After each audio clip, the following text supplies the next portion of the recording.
Welcome to Lesson 2 of Prayer and Bible Band. I do not own the rights to this music.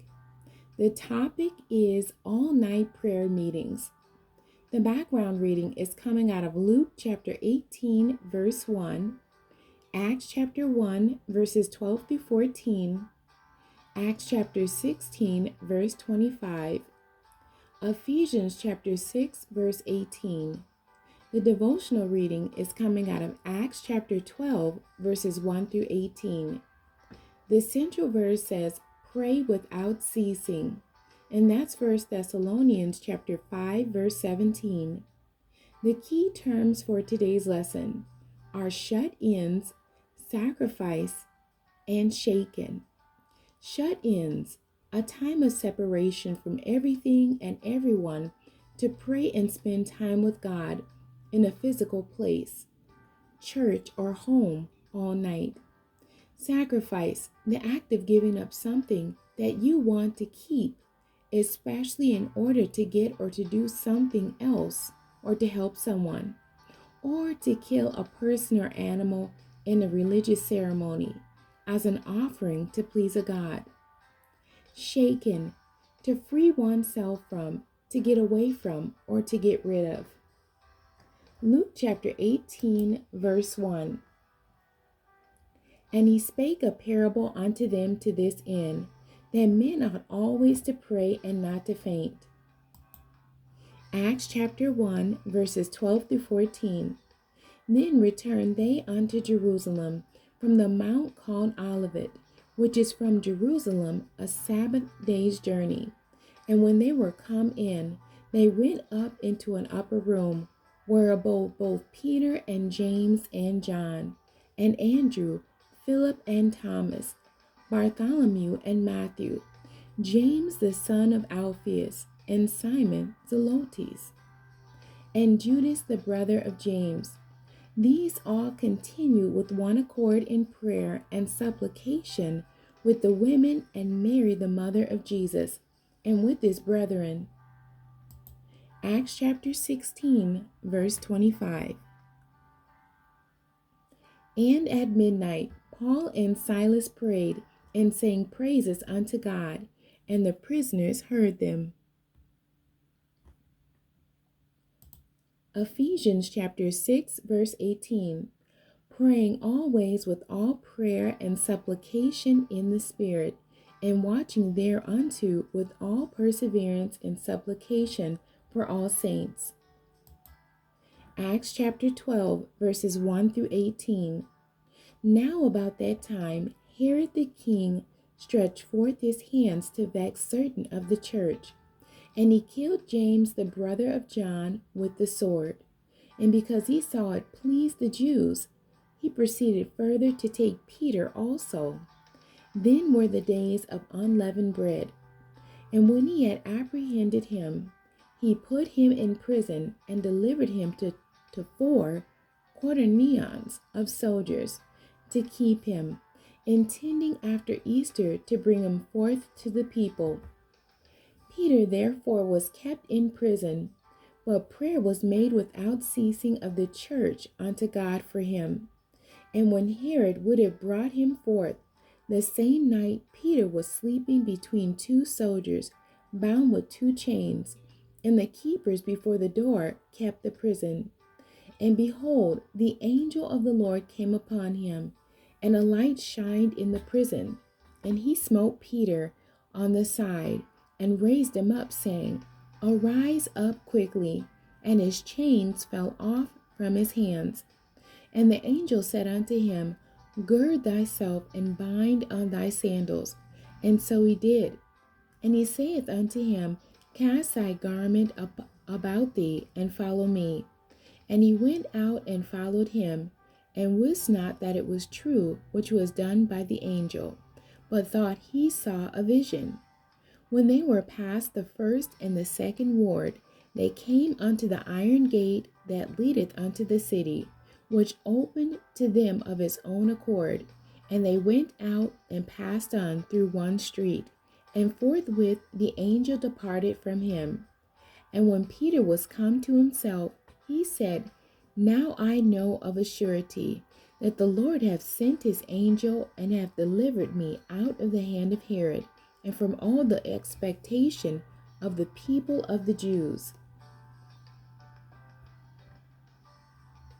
And when he had considered the thing, he came to the house of Mary, the mother of John, whose surname was Mark, where many were gathered together praying.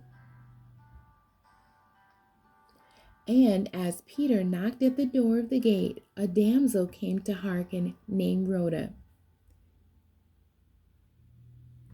And when she knew Peter's voice, she opened not the gate for gladness, but ran in and told how Peter stood before the gate. And they said unto her, Thou art mad. But she constantly affirmed that it was even so.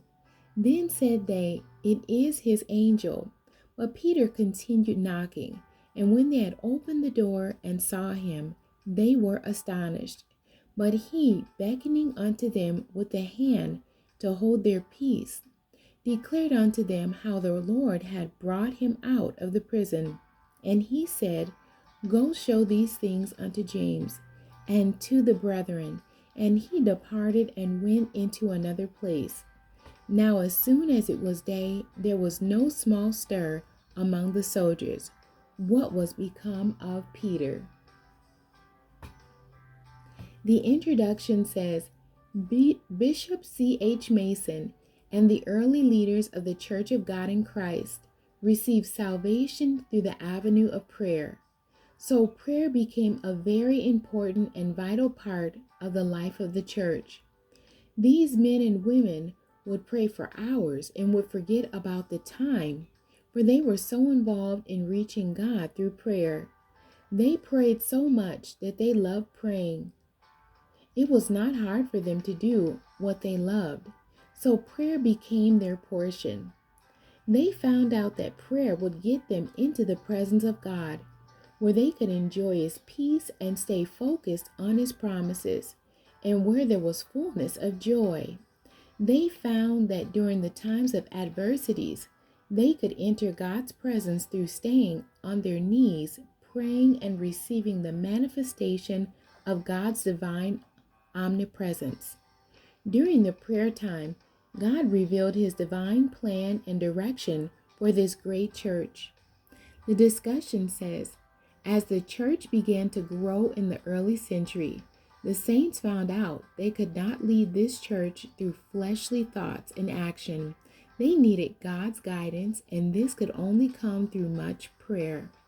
Because the word of the Lord instructed them to pray without ceasing, the all-night prayer meetings were birthed. Sometimes they were called all-night shut-ins.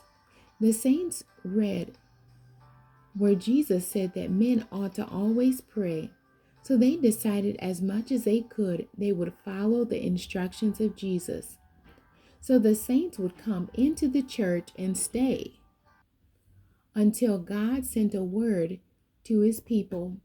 I remember when I attended Saints Junior College in Lexington, Mississippi. We had a prayer room.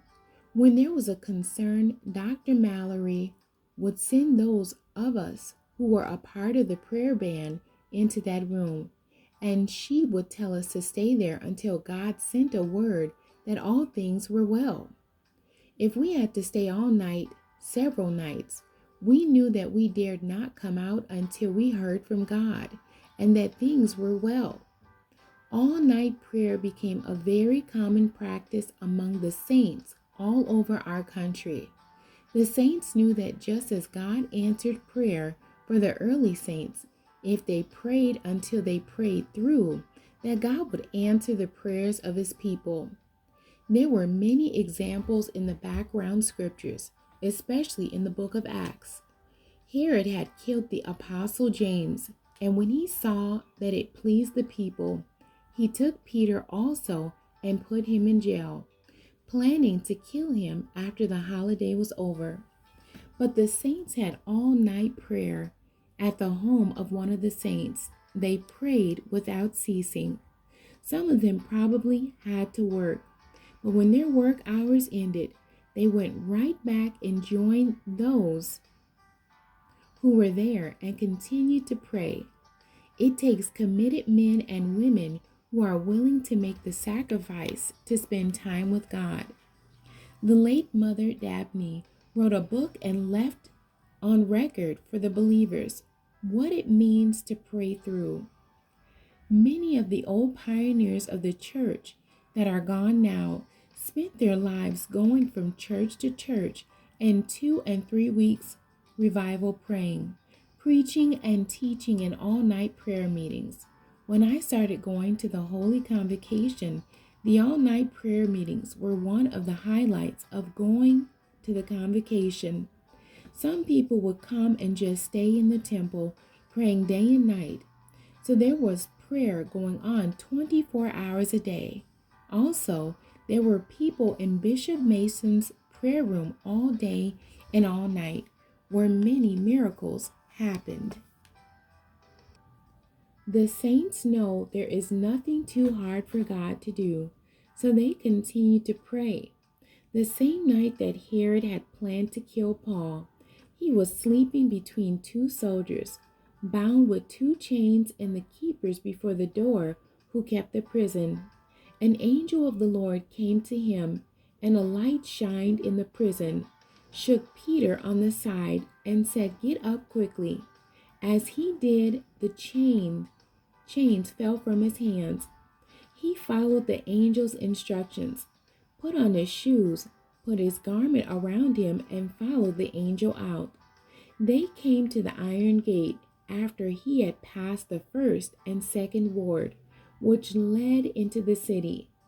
This iron gate opened by itself, and they went out into the street.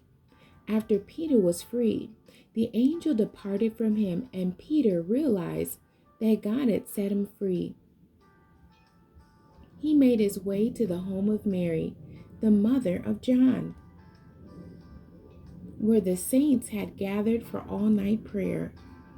He told the people how God had delivered him, and he left that house before morning, knowing that Herod would be very angry. When Paul and Silas were beaten and put in jail, they too decided to have an all-night prayer meeting. They were put in the inner prison with their feet fast in the stocks, but it didn't stop them from praying and singing praises at midnight. They were so loud that the other prisoners heard them. God also heard them and sent an earthquake that shook the foundations of the prison. And immediately all the doors were loose and all the prisoners were free of their bands. The keeper of the prison grabbed his sword to kill himself, but Paul let him know that they were honest men and no one had fled. This led to the keeper making a confession of faith, receiving God in his life. The conclusion says, if the believer wants God to move in some instances, if he would make the sacrifice and come together in some all-night prayer meetings, sing some songs and pray some faith-believing prayers, God would cause some things to be shaken loose in his life. He's the same God who moved then, and he wants to move now. God is yet telling the believer, if he would humble himself and pray, seek his face, turn from doing the wicked ways of the flesh, that he would hear from heaven and heal this land. Questions for today's lesson. Question 1. What is the significance of all-night prayer? Question 2.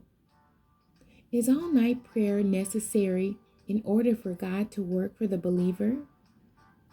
Number 3. What are the benefits of all-night prayer? Number 4. Would you be willing to be a part of an all-night prayer meeting?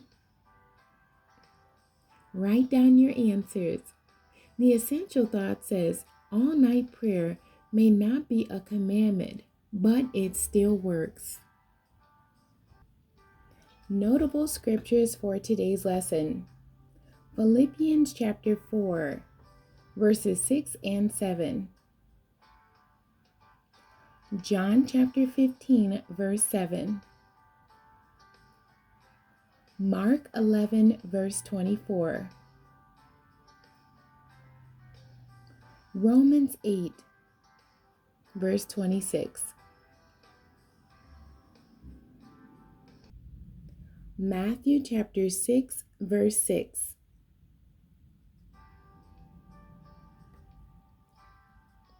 First Timothy chapter 2, verses 1 through 4.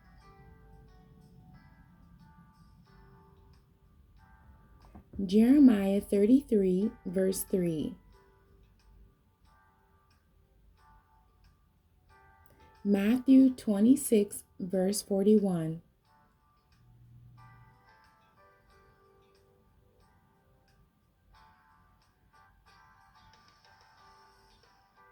Psalms 34, verse 17. Matthew chapter 6, verses 9 through 13. Hebrews chapter 4, verse 16.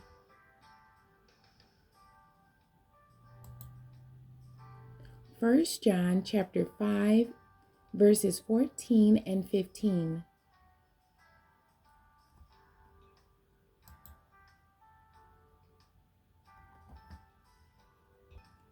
James chapter 5, verse 16. John chapter 14, verse 6.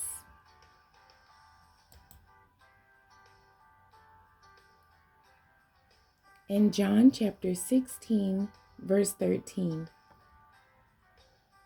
God bless you, and thank you for joining me today.